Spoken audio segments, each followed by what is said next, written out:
नगरपालिका नगर निगम के चुनाव में जननायक जनता पार्टी के साथ साथ इंडियन नेशनल लोकदल पार्टी और कांग्रेस पार्टी का जो हालात है, क्या उस पर वास्तव में कहा जा सकता है कि 2024 में भाजपा को कोई टक्कर नहीं देगा? क्या ऐसा भी कहा जा सकता है कि जो vote Indian National Lokdal party को 2019 के विधानसभा चुनाव में 1.5% रह गया था, वो बढ़ करके 15% हो गया है। इससे इनेलो ऊपर की ओर जा रही है। क्या इसका अंदाजा इस बात से भी लगाया जा सकता है कि जो भाजपा को पिछले बार जो नगर पालिका और नगर निगम के चुनाव हुए थे उसमें से 10 से 12 सीटें कम मिली हैं? क्या कांग्रेस पार्टी का सिंबल पर न लड़ना भाजपा के इस हौसले को बढ़ा गया है? दरअसल सभी मुद्दे ऐसे हैं, सभी सवाल ऐसे हैं जिनको जनता जानना चाहती है कि आखिरकार क्यों ऐसा हो रहा है। किसान आंदोलन के बावजूद भाजपा जो है ऊंचाइयों की तरफ जा रही है। क्या वोट भाजपा को लगातार मिल रहा है? आपको बता दें, एक तो कांग्रेस पार्टी का सिंबल पर चुनाव न लड़ना कहीं न कहीं भाजपा को ज्यादा फायदा पहुंचा गया, यानी कि भूपेंद्र सिंह हुड्डा अपने हित और कांग्रेस के हित के लिए भाजपा को फायदा पहुंचा गए।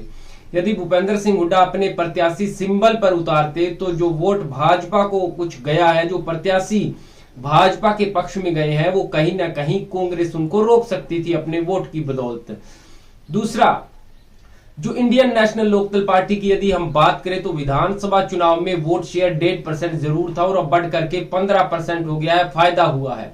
लेकिन इनेलो को सबसे बड़ा नुकसान हुआ है कि एलनाबाद में चुनाव उनका प्रत्याशी हार गया है।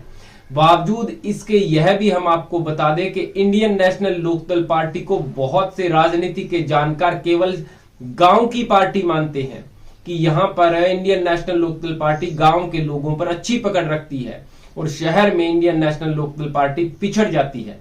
लेकिन इस बार जिस प्रकार से शहर के मतदाताओं ने इंडियन नेशनल लोकदल पार्टी को वोट डाला है, 15% वोट शेयर मिला है। कहीं ना कहीं तीसरे नंबर का वोट शेयर इनेलो को शहर में मिलना इस बात का संकेत है कि कहीं ना कहीं जिस प्रकार से कांग्रेस सिंबल पर नहीं लड़ी, भाजपा से नाराजगी थी, इनेलो को सीधा सीधा फायदा होता हुआ दिखाई दे रहा है। और जननायक जनता पार्टी को सबसे बड़ा नुकसान हुआ है कि भाजपा के साथ गठबंधन में सरकार अब भी चल रही है। चूंकि हम लगातार आपको बताते रहे हैं कि किसान आंदोलन के बाद से भाजपा को उतना नुकसान नहीं होगा जितना जननायक जनता पार्टी को विधानसभा और लोकसभा चुनाव में होगा, और इसके नतीजे आपने नगर पालिका और नगर निगम के चुनाव में देख ही लिए हैं। जहां पर उचाना क्षेत्र से खुद दुष्यंत चौटाला चुन करके आए हैं, उनका प्रत्याशी तीसरे स्थान पर रहा है। डब वाली में जहां उनकी माताजी विधायक रह चुके हैं, वहां पर उनका प्रत्याशी हार गया है। इसके अलावा जो सीटें भाजपा ने उनको दी थी, एक नू को छोड़ करके उनके प्रत्याशी हार गए हैं। जहां पर उनके विधायक हैं, वहां से ज्यादातर उनके प्रत्याशी चेयरमैन पद का चुनाव हार गए हैं। यानी इंडियन नेशनल लोकदल पार्टी का वोट ग्राफ बढ़ा है, दुष्यंत चौटाला के हिसाब से उनका वोट शेयर बढ़ा है, लेकिन सीटें कम हो गई हैं। जनता जो 2000 विधानसभा चुनाव 19 था, उसमें जेजेपी को जो वोट शेयर मिला था, दुष्यंत ने बताया कि हमारा वोट प्रतिशत बढ़ा है, प्रत्येक जगह हमारे पार्षद जीते हैं या अच्छा वोट हासिल किया है, चेयरमैन भी हमारे जीते हैं। लेकिन इन सब के बीच जो एक बड़ी तस्वीर निकल करके सामने आ रही है कि एक बात तय है कि विधानसभा चुनाव 2019 की तस्वीर लोकसभा चुनाव के नतीजे बता देंगे कि कांग्रेस पार्टी तब सिंबल पर लड़ेगी, और जो गुटबाजी फिलहाल कांग्रेस में चल रही है, इससे बचने के लिए प्रत्याशी सिंबल पर नहीं उतारे, लेकिन विधानसभा और लोकसभा के चुनाव सिंबल पर लड़ने होंगे। और भूपेंद्र सिंह हुड्डा को एक छत्र राज देने के बाद कुमारी सैलजा को सीडब्ल्यूसी का सदस्य बनाया जाना और फिर कुलदीप बिश्नोई पर बड़ी कार्रवाई करना और उसके बाद इनेलो का वोट शेयर बढ़ना, दुष्यंत का अपने गढ़ में हारना, भाजपा की पहले से सीटें कम होना, इस बात का संकेत है कि हरियाणा में विधानसभा चुनाव 2024 त्रिशंकु होगा, इसमें कोई शक नहीं है।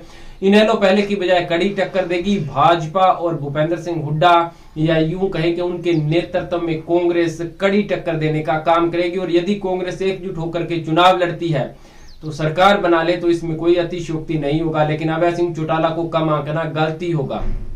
दुष्यंत चौटाला का क्या होगा, लोकसभा चुनाव में भाजपा इस बात को करीबी से जानना चाहेगी और यदि जेजेपी को जो सीट मिलेगी उनसे जेजेपी को अच्छा रिजल्ट मिलता है तो फिर गठबंधन 2024 में भी बरकरार रह सकता है, अन्यथा भाजपा के पास विकल्प के रास्ते खुले रहेंगे। आप क्या सोचते हैं इस पूरे घटनाक्रम पर? कमेंट बॉक्स में अपनी अहम राय अवश्य दें।